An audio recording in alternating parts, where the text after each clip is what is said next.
ሰላም ጤና ይስጥልን አድማጭ ተመልካቾቻችን በተወዳጁ ጣቢያ ብስራት ቴሌቪዥን ዩቲዩብ ቻናል ላይ ወደ እናንተ የሚደርሰው የብስራት አትታ ዝግጅታችን እንሆ ተጀምሯል። በዛሬው ዝግጅታችን በኢትዮጵያ ቡና የመጀመሪያ ዓመት ቆይታው ድንቅ ጊዜን እያሳለፈ ከሚገኝ አንድ ወጣት ጋር የማደርገው ቆይታ ከዚህ ሰዓት ጀምሮ ወደ እናንተ የሚደርስ ይሆናል። እስከ ፕሮግራሙ ፍጻሜ አብራችሁኝ እንድትቆዩ የምጋብዛችሁ የፕሮግራሙ አዘጋጅና አቅራቢ መላኩ ወልደሰንበት ነኝ። መልካም ቆይታ። ወጣቱ የኢትዮጵያ ቡና የመስመር ተከላካይ ረጂብ እንዴት ነህ? እንዴት አቆያችሁኝ? ሰላም ነው አለን ይመስል። እንግዲህ ወደ ኢትዮጵያ ቡና የተቀላቀልከው በቅርቡ ከባህር ዳር ከተማ ነው። ከዛ በፊት እንግዲህ በተለያዩ ክለቦች ውስጥ በተለይም በከፍተኛ ሊግ ላይ ተጫውተሃል። ቤንች ማጂ ቡና፣ ከዛ በፊት ደግሞ ኮልፌ እንደዚሁ ተጫውተሃል። ከዛም በፊት ደግሞ ሌሎች ጋር ተጫውተሃል። ብዙዎች የሌላ ክለብ ተጫዋች ወይም ከሌላ ክለብ እንደተገኘ አድርገው ነው የሚያስቡት። አንተ ግን ኢትዮጵያ ቡና ውስጥ የተፈጠርክ የኖርክ እግር ኳስ ተጫዋች ነህና ኢትዮጵያ ቡና ወጣት ቡድን ውስጥ እንደነበር ካስታውሳለሁ። ከኢትዮጵያ ቡና እንዴት ወጣ ከሚለው እንጀምር እስቲ። እሺ፣ አመሰግናለሁ። ያው ኢትዮጵያ ቡና አንደር 20 ላይ ስቀላቀል 2010 ላይ ነው ከኒያላ ከሚባል ክለብ በነ ዮሴፍ አማካኝነት አንደር 20 ላይ ተቀላቅዬ ነበር።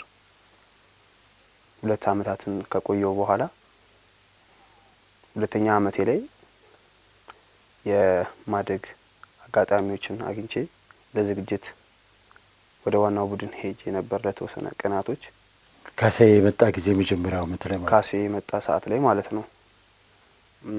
የተወሰኑ ተጫዋቾች ሄደን ትንሽ 3-4 ቀናቶችን የሚባሉ ጊዜያቶችን አሳለፍን። በመሀልም ደግሞ ከሌላ ቦታም የመጡ ተጫዋቾች ነበሩ። ከነሱ ጋር እንደናንተው ከሌላ ወጣት ቡድን የመጡ ነበሩ። ከነሱ ጋር በመሆን የተወሰኑ ጊዜዎችን 2-3 ቀናቶችን አንድ ላይ በማሳለፍ ያለን ባለንበት ሁኔታ ላይ በእንደዚህ አይነት መንገድ አትሆኑም ተብለን ማለት እኔ አሁን የዛኔ የሰማሁት ለኔ የተነገረኝ ኳስ ያፈጥንብናል በሚባል መንገድ የተነገረኝ ለኔ ነበርውና በዛ ሰዓት ያን በሰማው ሰዓት በቃ ምክንያቱም አሰልጣኙ እዛ ቲም ላይ 4 አመታትን ፈርሟል። 4 አመታትን ከፈረመ ደግሞ እዛ ጋር የምቆይበት ምንም አይነት ምክንያት የለም በማለት ወደ ሌላ ቲም ለመሄድ ወስኜ ወጥቻለሁ። በታዳጊ ቡድን ላይ ይሄን ይመስል ነበር።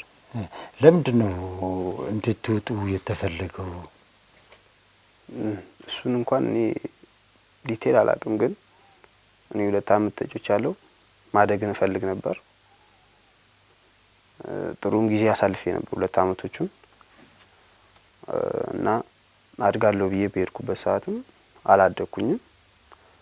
ስለዚህ እዛ ጋር እኔ መቆየቴ ምንም ጥቅም የለውም ብዬ ነው ያሰብኩት። ምክንያቱም አንድ አሰልጣኝ 4 አመት እዛ ቲም ላይ ከፈረመ ያው አንዴ ምርጫው ላይ ካልሆንክ የሱ ምርጫ ላይ ከሌለ አሁን ለኔ ያጫውት አትሆኑም ነው ወይስ በእናንተ ቦታ ሌላ ሰው አለኝ ነው ያለው? እሱ ዲቴል እሱ ለኛ ቀጥታ አልተነገረንም። እኔ ከሌላ የተነገረኝ 3 እና 4 ቀን ደግሞ በጣም ጥቂት ጊዜ ነው። አሁን ኢትዮጵያ ቡና ውስጥ እንደዚህ አልተለመደም። ከወጣት ቡድን ተጫዋቾች ሲያድጉ ሙሉ የዝግጅት ጊዜውን አብረው ቆይተው እንዲታዩ ከተደረገ በኋላ ነው የሚወሰነው ብዙ ጊዜና በእናንተ ጊዜ 3 ቀን 4 ቀን ብቻ ለምን እንዲደረግ ተፈለገ? የተነገረ ነገር የለም በግልጽ? እሱ ዲቴል ከማንም ጋር ያወራሁትም የተነገረኝ ነገር የለም። በቃ በሰዓቱ ያችን ቀን ሄድን። ከዛም ቀጣይ ቀን እንደማንመጣ ነው ያወቅኩት። ያን ባወቅን ሰዓት የተወሰኑ ተጫዋቾች ወደ ሌላ ክለብ በቃ ለቀን የምንሄድበት መንገድ ነበር። ያን አስገዳጅ ሁኔታ መርጠን ሄደናል። ኦኬ፣ እስኪ አሁን ተመልሰ ኢትዮጵያ ቡናን ተቀላቅለሃል። እንዴት መጣ? ኢትዮጵያ ቡና ስመጣ 2015 ላይ እኔ ሚዛቴ ቤንች ማጂ የሚባል ቲም ላይ ያለው 2015 ግማሽ ላይ ለመምጣት ተስማምቼ ፈርሜ ነበር 3 አመት ለቡና።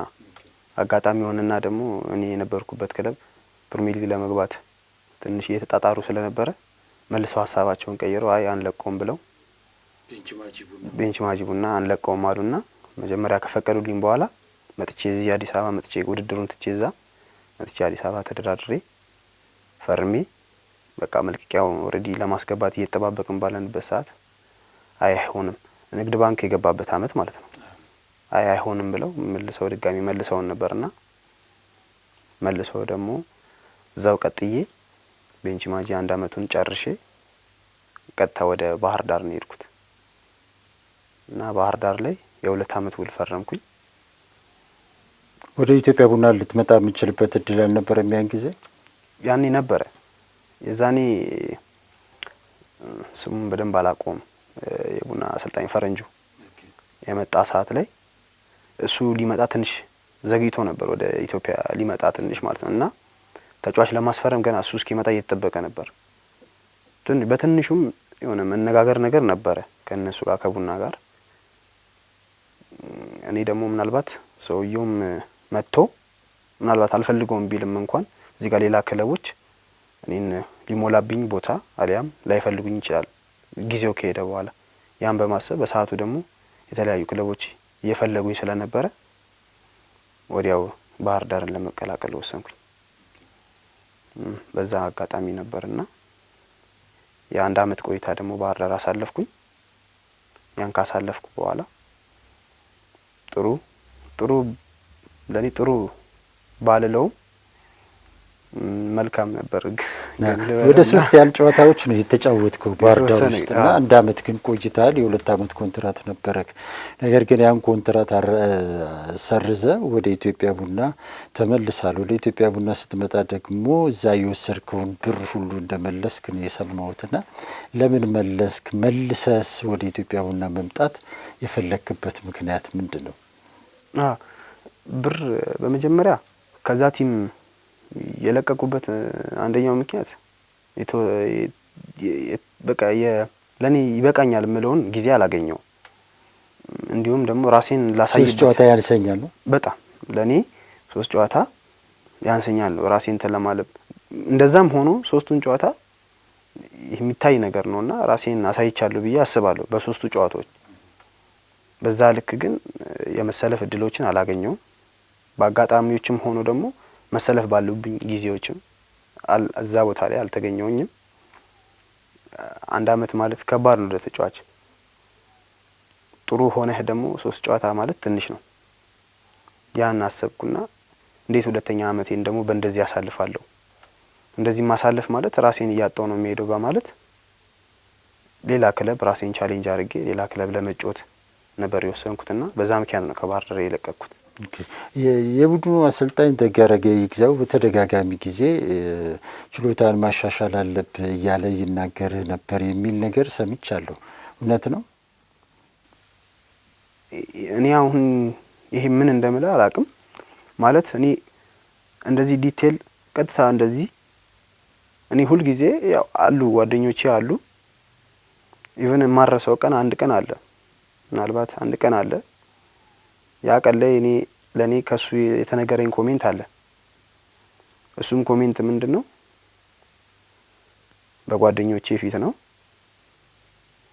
በጣም ጥሩ እንደሆንኩኝ የጊዜ ጉዳይ እንደሆነ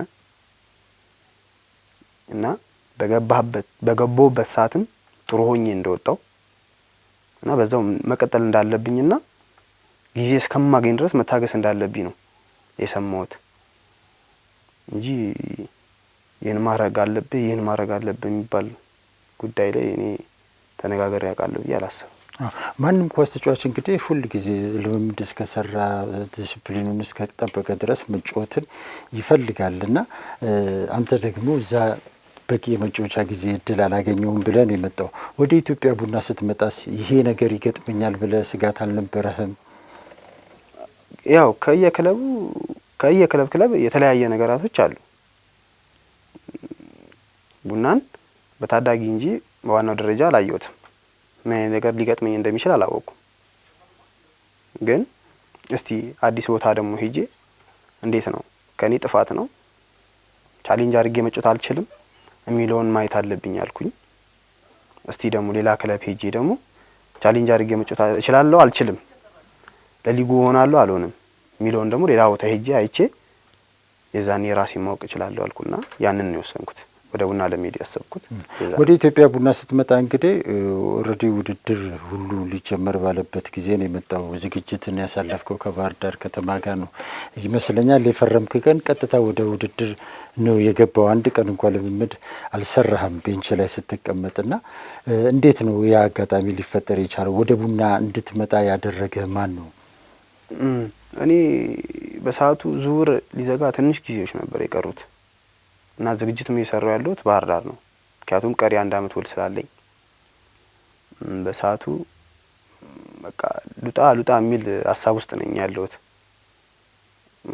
በዛ ሰዓት ከዛ ቲም በላይ ሌላ ክለብ አገኛለሁ የሚል ጥያቄ ውስጥ ነበርኩት እና በሰዓቱ ቡና የሚሄድ አድቫንቴጅ እንዳለ በኤጀንት የበኩልም በአንዳንድ ቦታ ሰሞኝ ያንን ነገር ያንን እንዳወቅኩኝ ኮንታክት ከአሰልጣኝ ጋር በማድረግ እሺ ይሁን ችግር የለውም ተባባልን። ትንሽ ጊዜ ጠብቃለኝ። እዛው ሆቴል ሆኜ ባህር ዳር ሆቴል ሆኜ መልቀቂያዬን ጠየቅኩኝ። ተነጋገርን። እዛው ሁለቱም እዛው ዝግጅት እያደረጉ የነበሩት አዳማ ነበር። እዛው ነው ወጥቼ ከባህር ዳር እዛው ገባው የቡና ካምፕ ላይ ገባው። በዛም ወዲያው ነው ወደ ፊርማ ይሄር ነው። እነሱ ቀድመውን ሄዱ። የኔ ፊርማው እንትን እስኪል ድረስ መልቀቂያ እስኪመጣ ድረስ እነሱ ወደ ድሬዳዋ ሄዱ። ከዛም ዘግይተን እኛ ይሄር ነው። ኦኬ እንግዲህ በኢትዮጵያ ቡና ከመጣ ጊዜ ጀምሮ ባሉ እንግዲህ 20 ያህል ጨዋታዎች ተደርጓል። ከ20ዎቹ ጨዋታዎች እንግዲህ ወደ 18 ያህል የሚሆኑ ጨዋታዎች ላይ በቋሚ ተሰላፊነት ተሰልፈ እያገለገልክ ነው። በክለቡ ከፍተኛ አገልግሎት እየሰጡ ከሚገኙ ተጫዋቾች መካከልም አንዱ መሆን ችለሃል። ይህ እንዴት ሊሆን ቻለ? ያው ማለት እኔ እንደዚህ ነኝ ማለት ከባድ ነው። እኔ ስራዬን አከብራለሁ። ለስሬ ትልቅ ቦታ አለኝ እና በደንብ ጀርባዬን ማየት ፈልጋለሁ ያለውበትን ነገር። ከዛም አንግል ይመስለኛል እንዲሁም ደግሞ ምቹ ነው ብዬ ነው የማስበው። ኢትዮጵያ ቡና ለኔ ምቹ ሆኖልኛል። ለዛም ይመስለኛል ጥሩ ሆኜ ያሳለፍኩ ያለሁት። አንደኛው ነፃነቱ ከውጭ እንደምንሰማው አይመስለኝም። ከውጭ እንደምንሰማ አይመስለኝም። ጥሩ ከሆንክ ውስጥ ከሆንክ ጥሩ ከሆንክ በጣም ጥሩ ነው። ጥሩ ካልሆንክ ነው የሚከብድብህ። አንተ ጥሩ ከሆንክ ቲሙም ላንተ ጥሩ ነው የሚሆነው እና እንደ ሰሞት አይደለም ነፃነት አለው በደንብ። እንዲሁም አሰልጣኞቻችን በጣም አሪፍ ናቸው። ከኛ ጋር በደንብ ቀረቤታም አላቸው። ወጣትም እንደመሆናቸው እነሱ ይረዱናል በደንብ። ያ ነገር ይመስለኛል ብዬ አስባለሁ። ኢትዮጵያ ቡና እንዴት አገኘው? ኢትዮጵያ ቡና ያው እኔ ከልጅነት ጀምሮ በጣም የምመኘው ቲም ነበር። አንደር 20 ላይም ስላሳለፍኩት በተወሰነ ያክል እንኳን አውቀዋለሁ። ከባድ ነው ለመጫወት፣ ቻሌንጁ ከባድ ነው። ዛት ማለት ጥንካሬ ይፈልጋል በደንብ ቲሙ ላይ ለመጫወት ጥንካሬ ይፈልጋል። ብቻ ጥሩ ቲም ነው ኢትዮጵያ። እንግዲህ በቦታው ላይ እንግዲህ ካንተም በልምድም የተሻሉ ተጫዋቾች ያሉበት በከባድ ፉክክር ያለበት ቦታ ነው። ያንን ቦታ ግን አሁን አንተ በገባህበት አመት ማስከበር ችላል። በደጋፊው ዘንድም ጥሩ ተቀባይነት አግኝተሃል። ይህን ማግኘት የሚችሉ ጥቂት ተጫዋቾች ናቸውና ከነዛ ጥቂቶች አንዱ በመሆን ምንድን ነው የሚሰማ? በመጀመሪያ ያው ኢትዮጵያ ቡና ላይ መጫወት በራሱ በጣም እድለኝነት ነው። ማንም የሚያውቀው ነገር ነው። ማንም የሚመኘው ነው ዛቲም ላይ መጫወት። ሲቀጥል ደግሞ በጣም ጠንካራ ቲም ነው። ጠንካራ ደጋፊ ያለው ነው። ከባድ ነው ቻሌንጁ። እኔ ደግሞ በጣም እድለኛ ነኝ ነው የምለው። በዚህ አመት ውስጥ ጥሩ ሆኜ እንደዚህ በዚህ ያህል ደረጃ በደጋፊውም እንዲሁም በስፖርት ሰውም ጥሩ ስሜት ውስጥ መግባቴ ለኔ በጣም እድለኝነት ነው የምለው።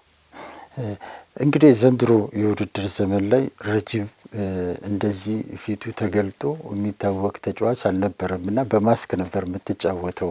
እና ብዙዎች በማስክ ነው እንጂ የሚያውቁ እንደዚህ ፊት ለፊት በደንብ የሚያውቁ አይመስለኝም። እስካሁን ድረስ ከህዝብ ጋር በደንብ ተዋውቃል ብዬ አላስብም። እና ማስኩ ለምንድን ነበር የምታደርገው? ማክሱ ድሬዳዋ ላይ በነበረን ጨዋታ ከአዳማ ጋር ትንሽ ጉዳት ደርሶብኝ ነበረ። የእግር ምት ነው፣ በጫማ ጥፊ ነገር ትንሽ አንድ አቅምሶኝ ነበረ። አሜ መሀመድ እና በሰዓቱ በጣም ትንሽ ተጎድቼ ነበርና 5 ደቂቃ ሊቀረው ሊያልቅ 5 ደቂቃ ሲቀረው የዛን ሰዓት ላይ ነው የተጎዳሁትና ወዲያው ስታሊዮ ወሰዱኝ። አጋጣሚ ሆነና ጥሩ ዶክተር ነበርና እሱ ወዲያው አፍንጫዬ ትንሽ መሰበር ነው ያደረሰው፣ መሰንጠቅና እንደዛ ነበርና ትንሽ ደግሞ ተጣመው ነበር። ወዲያው እዛ መለሰልኝ።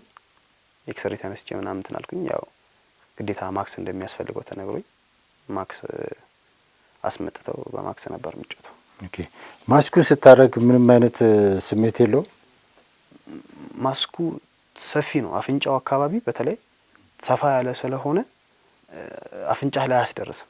ምንም አይነት ነገር ምትም ቢኖር የኳስ ምት ቢመጣበትም የመከላከል አቅሙ በጣም ጠንካራ ነው። እንዲሁም ደግሞ ሰፋ ያለ ስለሆነ አፍንጫውን አያስገኘው። ኦኬ። ያተነፋፈስ ችግር ላይ ምንም የለውም? እሱ ትንሽ አለው፣ ከባድ ነው ያተነፋፈስ እሱ ላይ አለው። አንተ ደግሞ በጣም ትሮጣለህ፣ አትቆምም?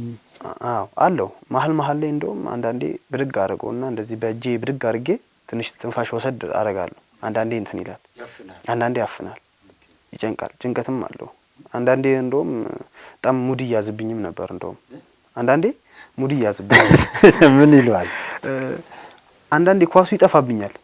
የአየር ኳስ ሲሆን በደንብ ይጋርዳል ማክሱ ማለት ነው። እንደ ፍሪ አይሆንልህም፣ እንደ ኖርማል ሰው ፍሪ አይሆንም። አንዳንዴ አየር ላይ ሆኖ ኳሱ ዞር ይልብሃል ወይ ማክሱ ወደዚህ ይመጣና አይንን ይሸፍነዋል። እንደውም አንዴ አስታውሳለሁ አዳማ ፔናልቲ ቦክስ ውስጥ ነው እና ኳስ ነጥራ መጣችና ቃወጣሁት ብዬ ሹት ለመምታት እላለሁ፣ ሳትኩት እና በጣም ነው ደጋፊ ሳቀው። ይዛኔ ማክሱ ለካ ተገልብጦ አይኔ ላይ መጥቷል ወደዚህ እና ያን ሰዓት ላይ በጣም ከባድ ነበርና ማክሱ። ኦኬ። ልምምድ ላይም ታደርጋለህ ወይስ ጌም ላይ ብቻ? አዎ ልምምድ ላይም አድርግ ነበር። 2 ወር ቢያንስ ለ2 ወር ያክል አድርጌዋለሁ። አሁን ያለ ማስክ ስትሆንና ከማስክ ጋር ያለው ነገር እንዴት ነው? ከማክሱ በፊት ማክሱ እያለ ትንሽ ከባድ ነበር። አሁን ደስ ይላል። ግን ደጋፊ ደግሞ በማክሱ ትሻለናለህ እያሉኝ ነው። በሱ ለመዱክ? የውጭ ዜጋ ነው ይሉ ነበር ብዙዎች፣ አሰልጣኞች ጭምር። ይሄ ከውጭ የመጣው ተጫዋች ነው ሲሉ ነበር። አረ እንደውም ወደ ካምፕ አካባቢ እንደውም እኔ እንዳልኩ ዘግይቼ አይደለ የፈረምኩት እና ማያውቁ ሰራተኞች አሉና እነሱ አንዳንዶቹ ዜጋ መስዬ ነው እንደውም የምታያቸው። አንዳንዶቹ እንደውም ዜጋ የሆነ ሰዓት ነው እንደውም አጋጣሚ አንዴ እዛ ካምፕ ውስጥ የሚሰራ ሰራተኛ አጋጣሚ በአማርኛ ሳወራው አንተ ኢትዮጵያዊ ነህ እንዴ ነው ያለኝ። እና በዚህ ነው ያለ ደረጃ እንትን ብሎኝ ነበር። እንዲሁም ደግሞ ስምም አውጥቶልኛል። ምናልባት ካልሰማኸው 1 ብር ብሎኛል ደጋፊው። 1 ብር ብሎኛል ደጋፊው። በዛ መንገድ ተፈጥሯል። አሪፍ ታሪክ ይዛል ማለት ነው። በመጀመሪያው ዓመት ላይ እንግዲህ ስሰማ ተወልደ ያደግከው ኮልፌ 18 አካባቢ ነው። እዛ አካባቢ ደግሞ እጅግ በርካታ በኢትዮጵያ እግር ኳስ ታሪክ ውስጥ በኢትዮጵያ ቡና እግር ኳስ ክለብ ውስጥ ተጫውተው ያሳለፉ በርካታ ተጫዋቾች እንዳሉ አውቃለሁና አብዛኞቹም ወዳጆቼ ናቸው። እነማንን እየሰማ ስለ እነማን እየተነገረ ካድጋል? እነማንን ታውቃለህ? ያው ብዙ ሰው እዛ የተወለድኩ ይመስለዋል። ረጅም ጊዜ ስለኖርኩ እኔ ትውልዴ ኳስ ሜዳ ነው። ኳስ ሜዳ ልጅ ነኝ። ኮልፌ ላይ በጣም ረጅም ዓመት የሚባልም አልኖርኩም። አጋጣሚ እናት አባቶች ወደዛ ቤት ገዝተው ሲሄዱ ነው ወደዛ ይሄር ነው። በጣም ብዙ ፌመስ የሚባል ተጫዋቾችን ብዙም አላቃቸውም እዛ አካባቢ ያሉትን። ኖርማል ትንሽ ተጫዋቾችን የማውቀው እንጂ ይሄን ያህል። እነማንን ታውቃለህ? እንዲህ በጣም ፌመስ የሚባሉት አይደል። ፌመስ የሚባሉትን በደንብ አላቃቸውም። ሰምተህ ማታውቅም? እኔ በደንብ አላቃቸውም ፌመስ የሚባሉትን። ከኢትዮጵያ ቡና ጋር ምን ልማለክ? ያው ዘንድሮ እንደምታየው ኢትዮጵያ ቡና ጥሩ እንቅስቃሴ ላይ ነው ያለው፣ ጥሩ ሂደት ላይ ነው ያለ ነው። ያው ማንም እንደሚያስበው ወደ ከፍታ ላይ መሄድ ነው። ያው ፈጣሪ ደግሞ አሳክቶልን እስከ ዋንጫ ድረስ የምንሄድበት መንገድ ቢፈጠርና ያንን ለማድረግ ደግሞ የታገልን ነው። እስቲ ከፈጣሪ ጋር የሚሆነውን ማየት ነው ብዬ ነው ማሰብ። ኢትዮጵያ ቡና እንግዲህ እጅግ በጣም በርካታ ደጋፊ ያለው ቡድን እንደሆነ ይታወቃል። አሁን ላይ ግን ባለው የውድድር ፎርማትና አጠቃላይ ሀገሪቱ ሁኔታ ሳቢያ ቡድኑ በዛ ሁሉ ደጋፊ ፊት እየተጫወተ አይደለም እና እናንተ ደግሞ ስትሰሙ ያደጋችሁ ስትኖሩ ያደጋችሁ ደግሞ ኢትዮጵያ ቡና የብዙ ሺህ ደጋፊ ባለቤት ነው የሚለው እና በዛ ደጋፊ ውስጥ ሆኖ አለመጫወት እናንተ ላይ የፈጠረው ስሜት አለ? ይህ ጉዳይስ ካምፕ አካባቢ ያነጋግራል? አዎ በጣም እኔ እንደኔ ደግሞ በጣም ማለት እምመኘው ስለነበረ እኔም ራሴ ገብቼ ስደግፍ የነበረ። ደግፈ ታውቃለህ? አውቃለሁ ደግፌ በደንብ። መቼ ላይ እስቲ በደጋፊ እንደ ዘመን የምታስታውሰው ምንድን ነው? 2011 2010 ላይ በደንብ አዲስ አበባ ስቴዲየም ላይ በደንብ ገብቼ ጨፍር ነበር። የት አካባቢ ተጽፍ? እኔ ካታንጋ በደንብ ጨፍር ነበር፣ በደንብ እየገባው ጨፍር ነበር እና ያ ድባብ እኔም ባገኘው ብዬ እኔም ውስጥ ሆኜ ባገኘው ብዬ የምመኝበት ጊዜ ነበርና በጣም ያ ጊዜ ይናፍቃል። ደጋፊ ሞልቶ የምታይበትን ጊዜ በጣም ይናፍቃል እና ደግሞ ያን ነገር መልሰን ብናየው በጣም እድለኝነት ነው። እኛ መልሰን ያን ጊዜ ብናየው እንዲሁም ደግሞ ይሄን ደጋፊ መልሰን ብናየው በጣም እድለኝነት ነው ብዬ ነው የማስበው። በእርግጥ አሁን ካለው ነገር አንፃር ካለው ነባራዊ አንፃር ያው ከባድ ነው። ደጋፊ መቶ ያን ያህል ደጋፊ መቶ ይሄን ነገር ይታደማል ብሎ ለማየት ከባድ ነው። ኢቨን እንኳን ውድድሮቹ ስለራቁ ከአዲስ አበባም ስለራቀ ከባድ ነው። ያን ያህል ደጋፊ ይመጣል ያን ያህል ደጋፊ ያገኛሉ ብሎ ማሰብም ከባድ ነው። ያው የተወሰነም ቢሆን እየመጡ እኛን እያበረታቱ ነው። ያው ለነሱም ቴንኪው ማለት እወዳለሁ በዚሁ አጋጣሚ። በደጋፊ ፊት መጫወትና ለመጫወት ምንድነው ያለው ለውጥ? ደጋፊ ባለበት ሰዓት መጫወት በጣም ከባድ ነው። በጣም ቻሌንጁ በጣም ከባድ ነው። ማለት ካንተ የሚጠብቀው ነገር አለ። ውጪ ወጥቶ እንደሚሰማው አይደለም። ቤት ሆኖ ከሚሰማውና ውስጥ ሆኖ ከሚያየው የተለየ ነውና ውስጥ ያለው ሰው ብዙ ነገር ካንተ ይጠብቃል። እዛ ስቴዲየም ተገኝቶ የሚጠብቀው ሰው ካንተ በጣም ብዙ ነገር ይጠብቃል። ትንሽ ተሰራ እዛ ጋር ያለውን ሰው ጀርባ ያለውን ሰው ነው የምታስበው እና ያ ነገር በጣም ከባድ ነው። ደጋፊ ሳይኖር ሲቀር ነፃ ሆነ ነው እንትን የምትለው ምንም እንትን አትልም። ብዙ ቻሌንጅ የሚያደርገኝ ከኋላ የለም ብለህ ስለምታስብ ምንም እንትን አትልም። ዘንድሮ እንግዲህ ደጋፊውም አብዛኛው የስፖርት ቤተሰቡም ቡና በአዲስ መልክ እየተገነባ ያለበት ከመሆኑ ጋር ተያይዞ እንዲህ አይነት ውጤት ያመጣል የሚል ግምት አልነበረምና ነገር ግን በተቃራኒው ቡድኑ ጥሩ በሚባል ሁኔታ እየተጓዘ ነው የሚገኘውና ይህ እንዴት ሊሆን ቻለ? ምንድነው ምክንያቱ ብለህ ትላለህ እንደግል? ያው እንደኔ በመጀመሪያ ወደ ኮች ስታፎቹ ላይ ነው እነሱ ላይ ነው ብዬ ማስበው። ዋናው እነሱ ናቸው። ምክንያቱም እዚህ ጋር ብዙም ሲኒየር የምትለው ተጫዋች የለም። እኛ ጋር እንደምታውቀው ሁሉም ወጣት ነው። ወጣት ስትሆን ደግሞ አንተ ትሪት ነው የሚያስፈልግ። ትሪት ስትደረግ አንተም እኩል እንደሆንክ ሲነገር በጣም አሪፍ ሆኖ ተከባብሮ ሁሉም እንዲሰራ ያደርጋልና እነሱ እየሰሩብን ያሉ ምክንያት እኔም ያኛውም እኩል እንደሆነና በቃ በጊዜ ጉዳይ እንደሆነና ያንን ነገር እየነገሩን ተጫዋቹን በስነልቦናም እንዳይወርድ ወደ ሌላ ሀሳብ ውስጥም እንዳይገባ እያደረጉ ያን አስተባብረው እየያዙ ነው። ወደ ተጫዋች ስንሄድ ደግሞ እኛ ሁላችንም ወጣቶች ነን። ምንም ማንም ከማንም ጋር እኔ እንደዚህ ነኝ የሚል የለም። ሁሉም ስራውን ይሰራል። ሁሉም ወደሚሄድበት ይሄዳል ማለት ነውና አንድ መከባበራችን ነው። ሁለት የአሰልጣኞቻችን አያያዝ ነው ብዬ አስባለሁ። ኦኬ።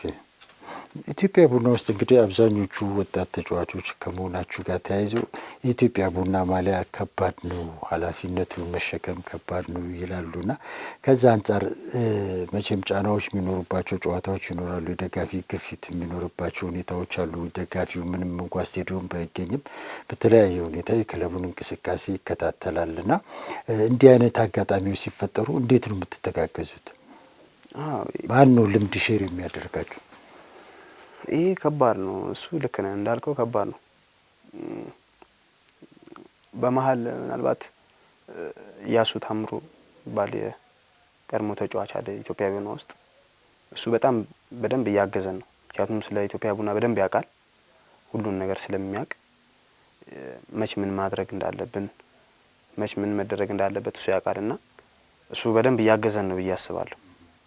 እሱ መኖሩ እንደውም ጠቅሞናል። ለምን የቡናን ምን እንደሆነ ስለሚያውቅ፣ ደጋፊው ምን እንደሚፈልግ፣ አሁን ምን እንደመደረግ እንዳለበት ስለሚያውቅ እሱ በደንብ ጋይድ እያደረገን ነውና ይመክረናል። እሱ በሁሉም ቦታ ላይ እሱ አለ።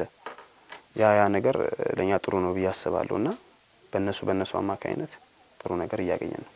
በኢትዮጵያ ቡና ቀልደኛው ተጫዋች ማለት ነው? ኢትዮጵያ ቡና ላይ ለኔ ሚኪያስ ይባላል። ሚኪያስ ጆቪሮ ይባላል በቅጥል ስሙ። ሚኪያስ በጣም ያዝናናኛል። እኔ እንዲሁም በጣም ተጫዋች ነው። የሀረር ልጅ ነው። በጣም ቀልደኛና በጣም ተጫዋች ነው።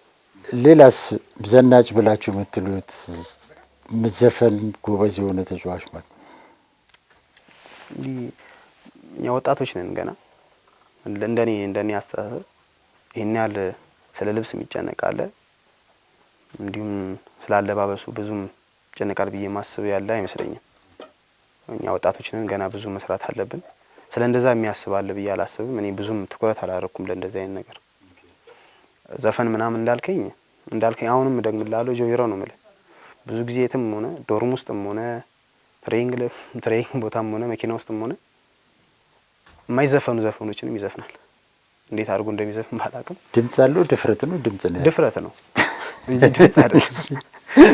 ድፍረት ነው። ከየት አምጡ እንደሚዘፍናቸው አላውቅም። እሱ ያዝናናኛል። ኦኬ። ከኢትዮጵያ ቡና ጋር ምን ህልም አለክ? እኔ ኢትዮጵያ ቡና ላይ ትልቁ ህልሜ ያው ደጋፊ የሚናፍቀው ነገር አለ። ያንን ዋንጫ ደግሞ ዛሬም ነገም ቢሆን አብሬ ከቲሙ ጋር እንትን ብዬ ታግዬ ለፍቼ ዋንጫ ባመጣና ለራሴም ለታሪክም ኢትዮጵያ ቡና ላይ ዋንጫ መብላት ማለት ከባድ ነው እና ያንን ስም ማግኘት በጣም ትልቅ ነገር ነው እና ያን ብናሳካ ያ ህልሜ ነው ብዬ ነው ማስበው። ነኝ እስቲ የመጨረሻ እድል ስጥና የምታስተላልፈው መናገር የምትፈልገው ነገር ምንድነው? ያው እኔ ማስተላለፍ ወይ መናገር የምፈልገው ነገር ቢኖር እኛ ወጣቶች ነን እና ወጣት ላይ ብንሰራ ብዬ ባይ ነኝ። ብዙ አሪፍ ተጫዋቾች ወጣቶች አሉ እና ለነሱም እድል ብንሰጣቸው እነሱም እድላቸውን ቢያገኙ ቢታዩ ብንደፍር ወጣት ላይ ቢደፈርበት ማለት እኔ ይሄን ያልኩበት ምክንያት ከራሴ አንግል ነው። እኔ ትልቅ ክለብ ላይ ነው የገባሁት በሰዓቱ ባህር ዳር ከነማ ማለት በጣም ብዙ ስብስብ ያለው ቲም ነበር። እዛ ላይ በመግባቴ እንደውም ተጽዕኖ አድርጎብኛል ብዬ አስባለሁ። ግን ድፍረት ቢኖር ማንም አውትሻይን ማድረግ ይችላል ብዬ ነው። አንድ ሰው አቅም ካለው አውትሻይን ከማንም እኩል ማድረግ ይችላል። እንደምታየው ነው ወጣቶች ነን ሁላችንም። ጥሩ እየታገልን ስላለን እድሉ ስለተሰጠን ነው እዚህ ደረጃ ላይ ያለ ነው። ወጣት ላይ ብንሰራ ባይ ነኝ እና በመቀጠል ኮቼን ላመሰግን እወዳለሁ። ነጻነትን በዛ ሰዓት ባለቀ ሰዓት ደፍሮ ነው ያመጣኝ። ቀጥታ ደፍሮ ሞክሮኛል። ለዛ አመሰግነዋለሁ። እኔም ደግሞ በመልሱ ጥሩ ነገር እየሰጠው ነው ብዬ የማስበው ጥሩ ጊዜ አሳልፋለሁ ከሱ ጋር ብዬ አምናለሁ። ለጓደኞቼ ለሁሉም እዚህ ጋር እንድገኝ ያደረጉኝ አብሮኝ ያሉ ጓደኞቼ ናቸውና በጣም አመሰግናለሁ። እነሱንም ነው ብለው ባለቤቴም በዚህ አጋጣሚ እሷም ነች ለዚህ ያበቃችኝ ብዬ ማሰብ። እኔ ባይዘዌ ቶሎ ነው ያገባሁት ትዳርን ወደ አሁን 4ኛ አመቴ እየሆነ ነው። በልጅነቴ ነው ያገባሁት። ወደ 4ኛ አመቴ ነው።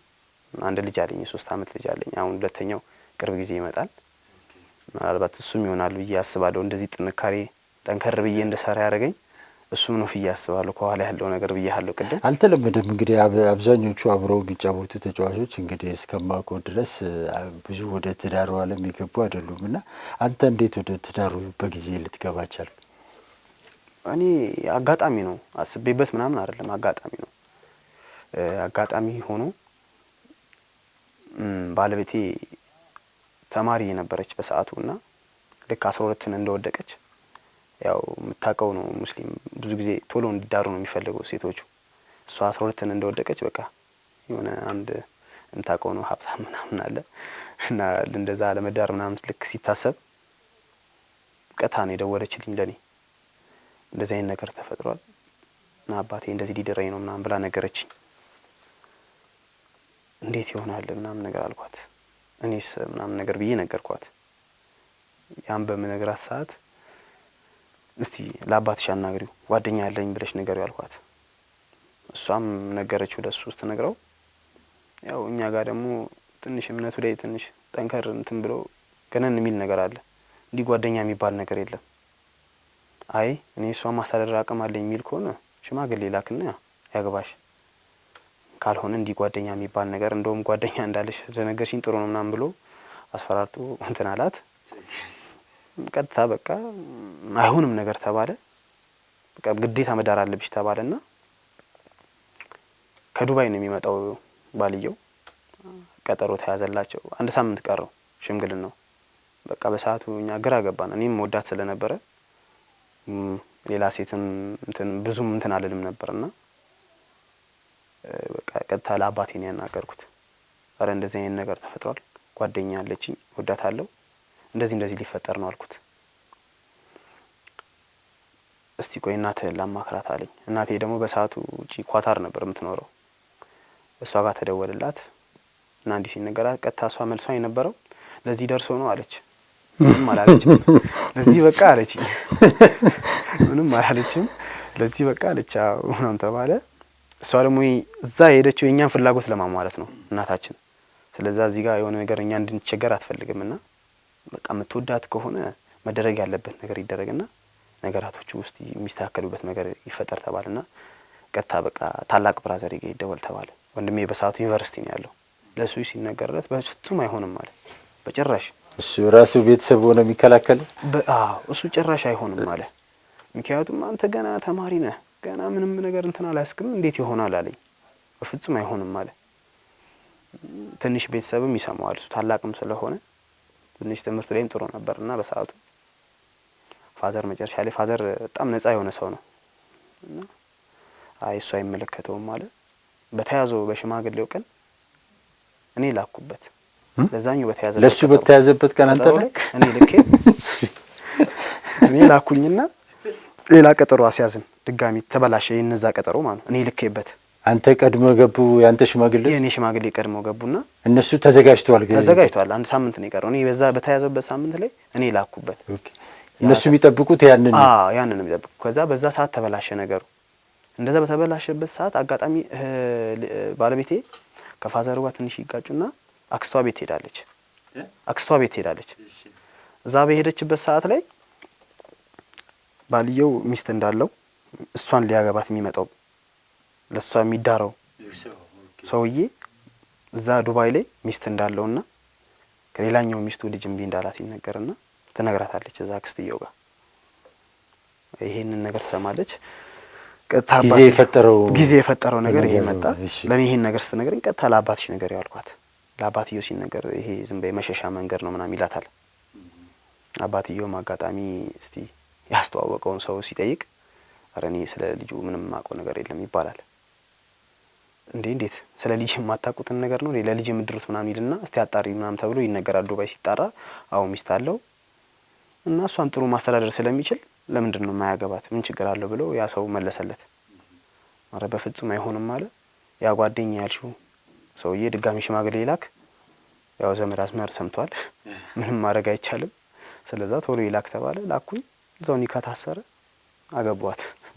ደስ ይላል። የሚገርም ታሪክ ነው። በጣም አጋጣሚ ነው እንጂ አስቤው አይደለም። በዛ ሰዓት እኔ ስለ ትዳርም አላሰብኩም። ይሄ የፈጠረው ነገር ነው። ይሄ የፈጠረው አጋጣሚዎች ናቸው እንጂ በፍጹም ትዳር ላይ አስቤውም አልነበረም። ኦኬ።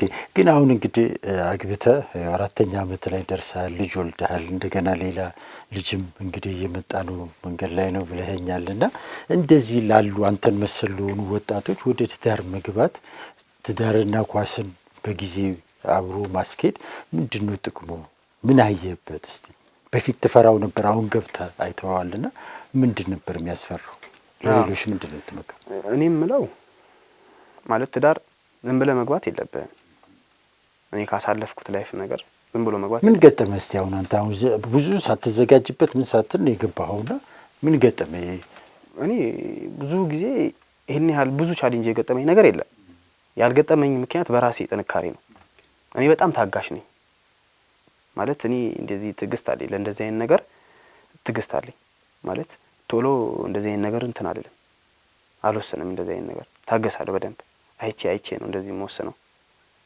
እና በጣም ትዕግስተኛ ካልሆንክ ከባድ ነው። ትዳር ላይ ያለው ቻሌንጁ በጣም ብዙ ነውና ያን ነገር ላይ ያለብህን ባህሪ ትተህ ማትሄድ ከሆነ እዛ ላይ ትዳር ሌላ ዓለም ነው። መጀመሪያ ሌላ ዓለም ላይ ነው ያለኸው፣ ትዳር ሌላ ዓለም ነው። ስለዚህ ያ ሰው ቀጥታ እዚህ ጋር የነበረውን ይዞ እዛ የሚሄድ ከሆነ ከባድ ነው የሚሆንበት። በዛ ላይ ደግሞ ስፖርተኛ ስትሆን አይምሮ ፍሪ መሆን አለበት። ከእንደዚህ ከመጨናነቅ ነገር ካሉበት ነገር ነፃ መሆን አለበት። ከጭንቀት ነገር ነፃ መሆን አለበት። ያን ነገር ትተህ ሙሉ ትኩረት እግር ኳሱ ላይ ማድረግ አለበት። ያ ደግሞ የሚሆነው ካንተ አጠገብ ያለችው ባለቤት ይወስናል። ለአንተ መንገድ እሷ ናት ወሳኝ። አንተ ረጅም መንገድ እንድትሄድ እሷ ናት ወሳኝ። ያም አንድ ነው። ጥሩ ሴት ካጋጠመች ያው የፈጣሪ ነውና፣ ግን ጥሩ ሴት ቢያጋጠም ጥሩ ነው ብለው። ግን ወንድ ልጅ ጠንካራ መሆን አለበት ባይ ነኝ። ካልሆነ ትዳሩ ላይ ባይገባ ጥሩ ነው። ግን ጠንካራ ከሆነ አይ ቻሌንጅ ማድረግ ምንም አይነት ቻሌንጅ ማድረግ ይችላል የሚችል ከሆነ ምን አይነት ቻሌንጆችን እስቲ መቋቋም አለበት? ለምሳሌ ጸቦች ያጋጥሙሃል። ብዙ ጊዜ ትጣላለህ። የዛኔ በምጣላበት ሰዓት ላይ የማይሆን ውሳኔ ትወስናለህ። ልትጎዳዳ ትችላለህ። ወደ መለያየት ልትሄድ ትችላለህ። በምትጎዳዳበት ሰዓት ደግሞ እዚህ ጋር ያለ ደግሞ ሌላ ስራ አለ፣ ስፖርት አለ። ያ ስፖርቱ ደግሞ ያን ነገር አይፈልግም። ያ ነገራቶችን ሊያበላሽብህ ይችላል። ስለዛ ብዙ ጊዜ ነው አሁን ጸብ ነው የሚያጋጥም። ጣላለህ ከባለቤቴ ጋር ወጣቶች ነን። ቶሎ የሚወስደን ንዴት አለ፣ ቶሎ የሚወስድ ወደ ጸብ ነው ወጣት ስለሆንክ። ያን ጸብ ግን እንዴት ነው ማሳለፍ የምችለው የሚለው ነው ወሳኝነቱ። እኔ እዛ ጋር ስጣላ ትቀናለህ ወይስ ትቀናለች? ኖ በእንደዛ አይደለም። እኛ ወጣቶች አይደለን፣ ሁለታችንም ገና ልጅ ነን። አልሸነፍ ባይነት አለ።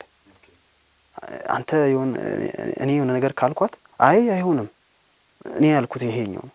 ያ ነገር ንዴት ውስጥ ይከተህና የማይሆን ነገር ያመጣብሃልና እኛ ወጣት ስለሆንን ገና በደንብ እንትን ስላላልን ቶሎ ግጭት ያመጣብናል። በቃ ይሄ ምንድነው እንትን ነው ውሳኔ ላይ ነው። በቃ እኔ ያልኩት ይሁን ነው። ለምን ወጣቶች ስለሆንን ገና ስላልበሰልን እና ያ ነገር ጸብ ያጋጥመሃል። እኔ ብዙ ጊዜ ስጣላ ጥያት ነው የምወጣው። ምንም አላትም ጥያት ወጥቼ ድጋሚ መጥቼ እኔ ነኝ ይቅርታ ምላት። እሷ የተወሰነ ጊዜዎች ብትለኝ ነው እንጂ ብዙውን ጊዜ እሷም አጥፍታ እኔም አጥፍቼ እኔ ነኝ ይቅርታ ምላት። ያ ደግሞ ዋናው ያንተ ትልቅነት ጠንካራነት ይወስናል። ያ ይቅርታ በምትልበት ሰዓት ትዳርህን ነው የምትጠብቀው፣ ራስህን ነው እሷንም ነው የምትጠብቀውና ያቺ ጊዜ ስታልፍ እኮ ከዛ በኋላ ሁሉ ነገር ሰላም ይሆንና ባላረኩት ብለህ እንዳትተጸት ሁሉ ጊዜ ትዕግስት ያስፈልጋል። በጣም ያ ነገር ስላለ ግን በስፖርት ደግሞ ለስፖርተኛ ደግሞ በጣም ጠቃሚ ነው ትዳር። ከብዙ ነገር እሷን እንድታነሳ ነው የፈለኩት። ጠቃሚታው ምንድነው? በጣም ጠቀሜታ አለው። በመጀመሪያ ትኩረትህ ስራ ላይ ታደርጋለህ። ወደ ሌላ ቦታ አታይም። አሁን ለምሳሌ ያው ኖርማል ሲንግል ከሆንክ ብዙውን ጊዜ ምን ያምራል? ከኳሱ በኋላ መዝናናት ሊያምርህ ይችላል። ወደዛ ልትል ትችላለህ። ብዙ ነገር ሊያምርህ ይችላል። ወጣት ነህ፣ ይፈትናል። ትዳር ላይ ስትሆን ግን ቢያንስ እዛ ጋር ልጅ አለኝ፣ ሚስት አለኝ፣ ስለነሱ ልታስብ ትችላለህ። እንደዛም ሆኖ ላፊ መሄድ እኮ አለ።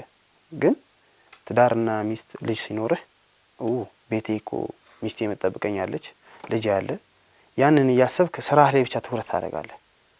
ግን ሲንግል ስትሆን ማንም የለብህም። የምታገኘውን ብር እንደፈለክ ልትዝናናበት፣ ልትጨፍርበት፣ እንደፈለክ ልትችልበት ትችላለህ። ለማንም ልትበትነው ትችላለህ። ይሄን ግን አሁን ግን እንዲህ ትዳር ላይ ስትሆን ግን እዚህ ጋር ነገ ምን ያጋጥመኛል፣ ነገ ልጄ በምን አስተምረዋለሁ፣ በምን ሚስቴ እንደዚህ አስደርጋታለሁ፣ እንደዚህ ምን ትፈልጋለች የሚለውን ነገር ስለምታስብ ገቢና ወጪህንም ታመጣጥናለህ እና ረጅም ነገር ታስባለህ። ያ ነገር ትዳር ጥሩ ነው ብዬ አስባለሁ ለተጫዋች። በጣም አመሰግናለሁ። እጅግ አስተማሪና አዝናኝ የሆነ ቆይታ ነበረኝ ካንተ ጋር። እንግዲህ ሌላ ጊዜም በሌላ ፕሮግራም ዳግም እንገናኛለን። ለዛሬ ለነበረን ቆይታ ግን እጅግ አመሰግናለሁ። እሺ፣ ያው እኔም በመጨረሻ አመሰግናለሁ ነው ለብስራት ኤፍኤም ይህን እድል መጥቶ ከእናንተ ጋር እንድጫወት ስላደረገኝ በጣም አመሰግናለሁ። በጣም ቴንኪው። ወዳችኋለሁ። አድማጭ ተመልካቾቻችን ስትከታተሉ የቆያችሁት ከወቅቱ የኢትዮጵያ ቡና ታዋቂ እግር ኳስ ተጫዋች ረጂብ ሚፍታ ጋር ያደረኩትን ቆይታ ነበረ። ቀሪ ዝግጅቶች ይቀጥላሉ። እኔ ግን እዚህ ጋር ተሰናበትኩ። ቻው ቻው።